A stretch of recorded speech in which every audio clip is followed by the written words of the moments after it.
A text field is a commonly used widget for inputting text. Drag into a text field. You can select input type in the interactions pane. Different input types have different purposes.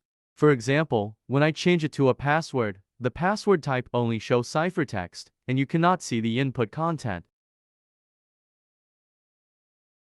If you change it to a number, you will only be able to enter numbers.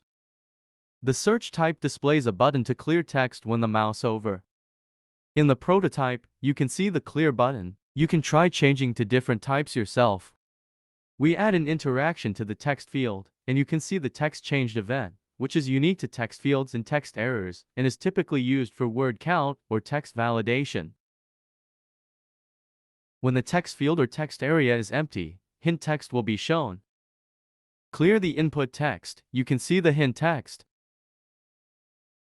You can choose when to hide the hint text after typing or focus.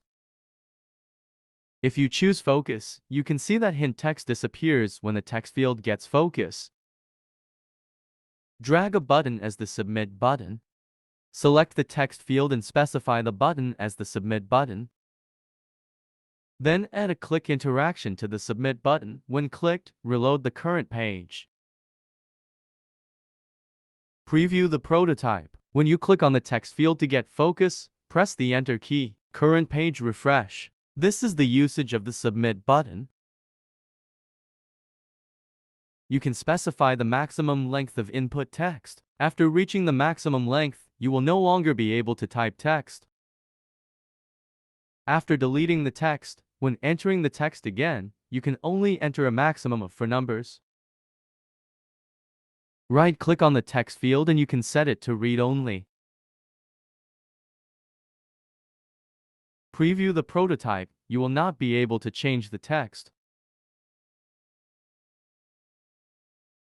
Drag a text area from the libraries pane. The function of the text area is basically the same as that of the text field. You can enter multiple lines of text in the text field, and if it exceeds its size, a vertical scroll bar will appear. It has no word limit.